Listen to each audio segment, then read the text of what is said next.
What's going on, guys? Frank Chris from MASSTHETICMUSCLE.com. And in today's video, we're going to go over and talk about the most effective set or most effective tri-set of movements that you need to be doing for your hamstrings.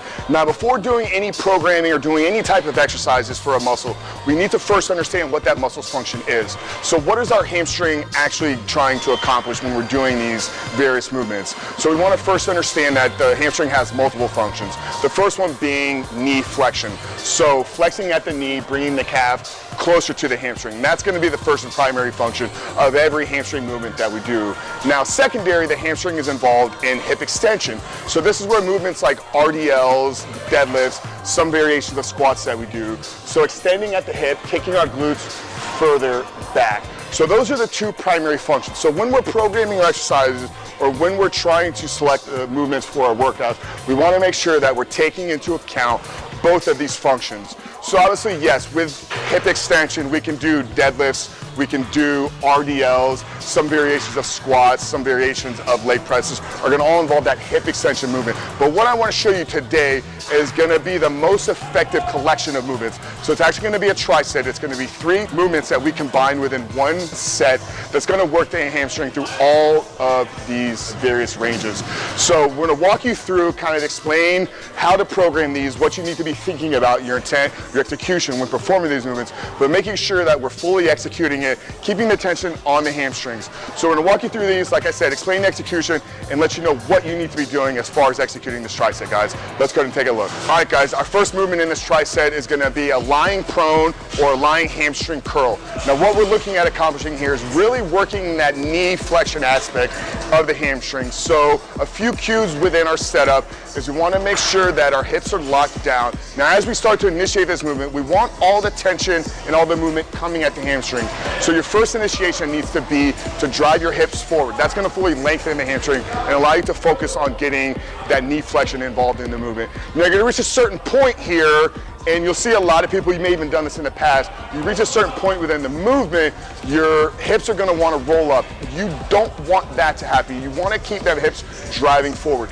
Don't sacrifice form and don't sacrifice execution to try to get more range. Everybody's hamstrings is going to have a certain level of range that it wants to work through. So find that, make sure that your hips are not coming up off the pad. That's going to get glutes, that's going to get your lower back involved. So make sure that you're constantly driving your hips forward as you're executing. Now with your feet, you want to have a plantar flexion. So what I mean is you want to have your toes pointing away, and as you see, as I'm extending out, I'm actually thinking about driving my feet to the wall behind me. So this is further lengthening the hamstring, making sure that we're really keeping that tension on that lengthen aspect as we decrease or as we go through the descent of the movement. So first movement in this tri-set, lying prone hamstring curls, focus on driving our hips into the pad, plantar flexion with our toes, so toes pointing away from us, really thinking about driving back as we descend through the movement. All right, guys, once we finish our first movement here, we're going to do 8 reps with that. We're going to move right into a seated hamstring curl. Now, obviously, this is still working some of that knee flexion, but what we want to focus on doing here is getting the hip extension involved. So here we're going to focus on bending at the waist. So the pad is going to be off of your lower back. You don't want to fully extend back here, keeping your back up against the pad. So get that hip extension involved, lean forward, and overemphasize this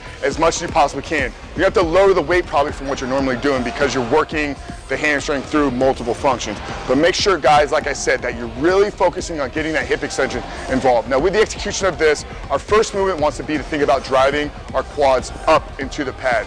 So this is going to make sure, once again, like I said, that the tension and effort is going through the hamstring.